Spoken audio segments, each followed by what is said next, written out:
Personal finance opinions YouTube channel में results और dividend के हवाले से 24 मार्च 2025 की वीडियो में आपको खुशामदीद। पाकिस्तान स्टॉक मार्केट में आज के दिन रिजल्ट्स की अनाउंसमेंट के हवाले से बात की जाए तो दो ऐसी कंपनीज़ हैं जिन्होंने अपने एनुअल रिजल्ट्स का ऐलान किया फॉर द फाइनेंशियल ईयर 2024 जो कि 31 दिसंबर 2024 को क्लोज हुआ था। तो इन दो कंपनीज़ ने अपने रिजल्ट्स के साथ डिविडेंड का भी ऐलान किया। इन दो कंपनीज़ के रिजल्ट के हवाले से, डिविडेंड के हवाले से, इनकी अर्निंग्स के हवाले से डिटेल्स आज की इस वीडियो में डिस्कस की जाएगी। वीडियो में आगे बढ़ने से पहले ये डिस्क्लेमर आपको हमेशा की तरह देता चलूँ कि ये कोई फाइनेंशियल एडवाइस या बाय और सेल कॉल नहीं है, बल्कि जो भी इन्फॉर्मेशन इस चैनल पे और इन वीडियोस में आपके साथ शेयर की जाती है, ये सिर्फ एजुकेशनल और इन्फॉर्मेशन पर्पस के लिए होती है।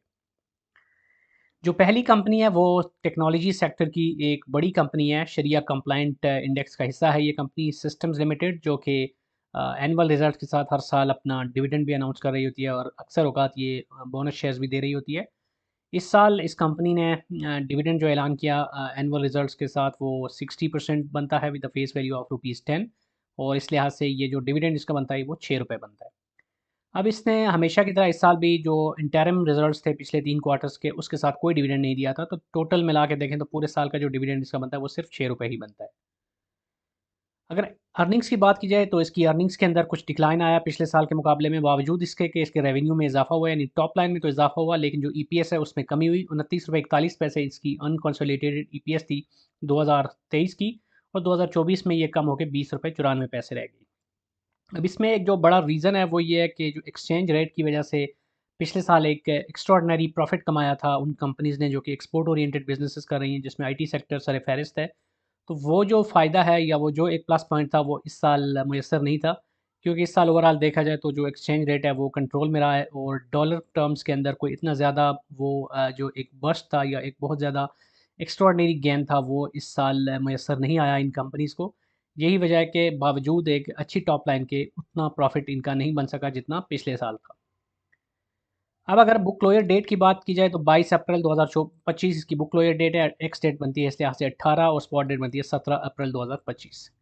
आज के दिन जो क्लोजिंग हुई है इस कंपनी के शेयर की जो प्राइस वैल्यू की बात करें तो वो ₹571.22, और डिविडेंड आरओआई अगर हम कैलकुलेट करें तो कोई सिग्निफिकेंट नंबर नहीं बनता, क्योंकि ₹570 से ज़ायद की कीमत का शेयर है, और इसका जो डिविडेंड है वो सिर्फ ₹6 है। तो इस लिहाज से जो ₹1,00,000 की इन्वेस्टमेंट पे अगर आरओआई कैलकुलेट करें डिविडेंड पॉइंट ऑफ व्यू से, तो वो सिर्फ ₹1,050 के करीब बनता है बिफोर ज़कात एंड टैक्स डिडक्शन। और डिविडेंड यील्ड की बात करें ट्रेलिंग 12 मंथ की, तो चूँकि यही वाहिद डिविडेंड है पिछले 12 मंथ्स का, तो इसकी जो डिविडेंड यील्ड बनती है वो सिर्फ 1.05 बनती है। ऑब्वियसली डिविडेंड की जो अमाउंट है और जो डिविडेंड यील्ड है उस लिहाज से देखा जाए तो डिविडेंड इन्वेस्टमेंट के लिए ये कोई इतना अट्रैक्टिव ऑप्शन आपको नज़र नहीं आएगा, लेकिन इंपॉर्टेंट चीज़ ये है कि टेक्नोलॉजी सेक्टर की जो कंपनीज़ होती हैं इनको ग्रोथ स्टॉक्स कहते हैं, और इसमें जो ज़्यादा पोटेंशियल होता है वो ग्रोथ का होता है। क्योंकि सिस्टम लिमिटेड की बात की जाए तो सऊदी अरेबिया में भी ये अपने बिज़नेस को मज़ीद एक्सपेंड करने जा रही है।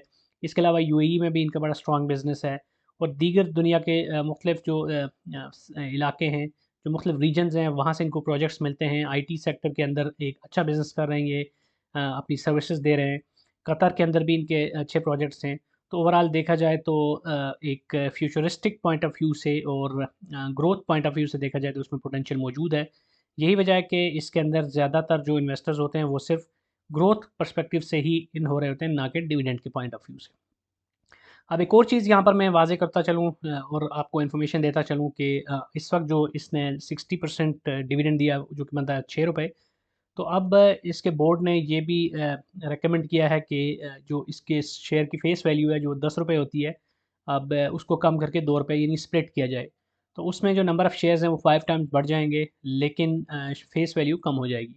तो ये एक स्ट्रेटजी है जिसके ज़रिए जो स्प्लिट का ऑप्शन होता है उसको यूज़ करती है कंपनीज़, ताकि नंबर ऑफ़ शेयर्स को बढ़ाया जा सके और ज़्यादा उसके अंदर जो इन्वेस्टर्स हैं उनका इंटरेस्ट डेवलप किया जा सके।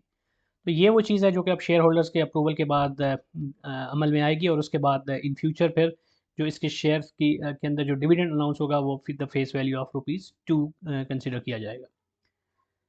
अब यहाँ पर अगर हम हिस्टोरिकल परफॉर्मेंस देखें तो 2020 से लेके 24 तक का डेटा आपके सामने है। तो बीच में आप देख सकते हैं कि 21 में और 20 में, यानी 2-3 साल कबल अगर देखें तो ये कंपनी बोनस शेयर्स भी देती आ रही थी।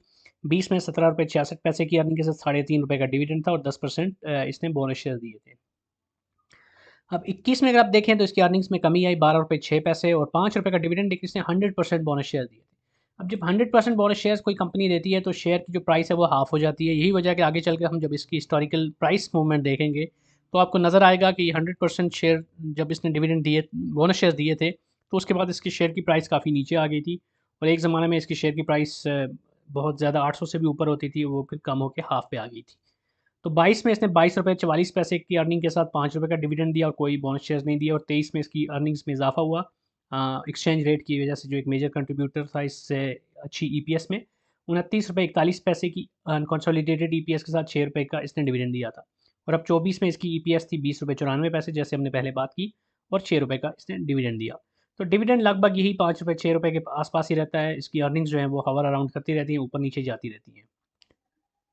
अब इसके बाद अगर हम शेयर की प्राइस मूवमेंट को देखें तो आज के दिन 1.44% इसके शेयर की प्राइस में डिक्लाइन आया, 8 रुपये 33 पैसे की कमी के साथ 571 रुपये 72 पैसे पे आज के दिन इसकी क्लोजिंग हुई। जबकि 5 साल में अगर आप देखें तो यहाँ पर आपको नज़र आ रहा होगा कि 2022 में 2021 के आखिर में और 2022 के अवाइल में 800 से ऊपर इसके शेयर की प्राइस थी, और उसके बाद जब इसने 100% बोनस शेयर्स का अनाउंसमेंट की थी तो उसके बाद शेयर की प्राइस हाफ पे चली गई थी, और उसके बाद हम देख सकते हैं कि 22 के मिड से लेके 2025 के आसपास तक, यानी कि 2024 के ऑलमोस्ट एंड तक शेयर की जो प्राइस है वो यही 300 और 400 के 450 500 के बीच में ही हॉवर अराउंड करती रही। और फिर जाकर हमने देखा कि अब कुछ अर्सा पहले शेयर की प्राइस में एक अच्छी मूवमेंट आई थी और 600 से ऊपर गई, लेकिन अब दोबारा से वो 571 पे आ गई है। तो बहरहाल ये एक लंबे अरसे से यही 350 और 600 के बीच में ही हवर अराउंड करती हुई आ रही है। और इन्वेस्टर्स की अगर बात की जाए तो उनको ऐसा उस तरह के जंप्स नहीं मिले जिस तरह के आप देख सकते हैं कि 2020 से लेके 2022 तक जिस तरह प्राइस में एक अपवर्ड ट्रेजेक्टरी हमें नज़र आई थी और शेयर की प्राइस मुसलसल मूव करते करते 800 क्रॉस कर गई थी। तो ऐसा उस तरह का ट्रेंड हमें दोबारा देखने को अब तक नहीं मिला। 52 वीक्स में देखें तो 377 रुपये इसकी लोवेस्ट रहा और 647 इसका हाई रहा। जबकि वॉल्यूम्स की बात करें तो इसके शेयर्स में अच्छे खासे वॉल्यूम्स लगते हैं। एवरेज डेली वॉल्यूम की बात की जाए पिछले 30 दिनों की तो 1,95,960 शेयर्स एवरेज बनते हैं। तो इस लिहाज से देखा जाए तो एक सिग्निफिकेंट नंबर ऑफ़ शेयर्स इसके ट्रेड हो रहे होते हैं। तो अब चूँकि शेयर स्प्लिट की बात हो रही है जिस तरह मैंने पहले ज़िक्र किया, तो उसके बाद शेयर्स की तादाद भी बढ़ जाएगी, प्राइस भी कम हो जाएगी। तो वी कैन होप कि उसके बाद फिर जो इसकी वॉल्यूम्स ऑफ ट्रेड हैं वो अच्छे खासे बढ़ जाएंगे। अब जो दूसरी कंपनी है वो फार्मा सेक्टर में से है, ग्लैक्सो स्मिथ क्लाइन, जो कि शरिया कंप्लाइंट इंडेक्स का हिस्सा है, और इसने आज अपने फाइनल रिजल्ट्स के साथ 100% यानी 10 रुपये के डिविडेंड का ऐलान किया। इसके फेस वैल्यू भी 10 रुपये है। अब अगर हम अर्निंग्स की बात करें तो इसकी अर्निंग्स इस साल सिग्निफिकेंटली जंप कर गई हैं, 20 रुपये 52 पैसे की ईपीएस। पिछले साल जो इसकी ईपीएस थी वो 1 रुपये 68 पैसे थी। तो ये एक सिग्निफिकेंट बूस्ट है। ओवरऑल देखा जाए तो इस साल फार्मा सेक्टर की तकरीबन सारी कंपनीज़ ने अच्छे परफॉर्मेंस का मुज़ाहरा किया है। एक तो नॉन एसेंशियल जो आई प्रोडक्ट्स हैं जो कि ये कंपनीज़ बनाती हैं, तो उनकी प्राइसेस को डीरेगुलेट करना भी एक बड़ा फैक्टर है जिसका फ़ायदा उठाया इन कंपनीज़ ने। और ओवरऑल जो एक्सचेंज रेट की बात की जाए तो वो भी इस साल मुस्तहकम रहा है। तो जो रॉ मटेरियल होता है उसके हवाले से भी कंपनीज़ को काफ़ी उसका फ़ायदा हुआ है। अगर बुक क्लोजर डेट की बात की जाए तो 22 अप्रैल 2025 की बुक क्लोजर डेट है, एक्स डेट 18 और स्पॉट डेट इसकी भी 17 अप्रैल 2025 है। तो बुक क्लोजर डेट जो हमने देखी थी सिस्टम्स की, सेम डेट ग्लैक्सो की भी है। आज के दिन जो क्लोजिंग हुई है इसके शेयर की प्राइस में एक इजाफे के साथ वो है 411 रुपये 62 पैसे पे। तो डिविडेंड आरओआई की कैलकुलेशन देखें तो अगेन कोई बहुत ही एक्स्ट्राऑर्डिनरी डिविडेंड नहीं बनता। 1 लाख रुपए के इन्वेस्टमेंट पे इसका जो डिविडेंड बनता है वो 2,429 रुपये बनता है बिफोर ज़कात एंड टैक्स डिडक्शन। अब इस कंपनी ने भी सिस्टम लिमिटेड की तरह ही साल में सिर्फ एक ही डिविडेंड दिया, यानी इंटरम डिविडेंड इसने भी कोई नहीं दिया था। डिविडेंड यील्ड अगर ट्रेलिंग 12 मंथ की बात करें तो वो बनती है 2.43%। अगेन वेरी माइनर इसकी जो डिविडेंड यील्ड है वो बनती है, कोई इतनी सिग्निफिकेंट डिविडेंड यील्ड नहीं है कि डिविडेंड पर्सपेक्टिव से आप इसको अट्रैक्टिव कहें। हिस्टोरिकल परफॉर्मेंस देखें तो 2020 में 10 रुपये 60 पैसे की अर्निंग के साथ 6.5 रुपये का डिविडेंड दिया। 21 में इसकी अर्निंग में इजाफा हुआ, 16 रुपये 81 पैसे की अर्निंग के साथ 7 रुपये का डिविडेंड। 22 में इसकी अर्निंग्स कम हुई, 7 रुपये 73 पैसे और कोई डिविडेंड नहीं दिया। 23 में इसकी डिविडेंड अर्निंग्स और कम हो गई थी, 1 रुपये 68 पैसे पे और कोई डिविडेंड नहीं। तो अब 2 साल के वक्फे के बाद 2024 में एक दफ़ा फिर इसने अच्छे रिजल्ट के साथ एक अच्छा डिविडेंड दिया है कंपैरेटिव टर्म्स के अंदर, 20 रुपये 52 पैसे की अर्निंग्स के साथ 10 रुपये का डिविडेंड। अब इसके बाद अगर हम शेयर की प्राइस मूवमेंट को देखें तो यहाँ पर आप देख सकते हैं कि एक लंबे अरसे से शेयर की जो प्राइस है वो ऑलमोस्ट एक डाउनवर्ड ट्रेजेक्टरी में रही, और 2024 के मिड में जाकर दोबारा से इसके शेयर ने अंगड़ाई ली और बढ़ते बढ़ते फिर एक अच्छे खासे इंक्रीज़ के साथ 400 को इसने क्रॉस किया और आज के दिन जो क्लोजिंग हुई वो 411 रुपये 62 पैसे पे हुई। इसने 3 रुपये 52 पैसे की और 0.86% की आज इसमें इंक्रीज़ हमें देखने को मिला। अब यहाँ पे आप देख सकते हैं कि 52 वीक्स का जो हाई है वो है 444 और जो लो है वो 81 रुपये।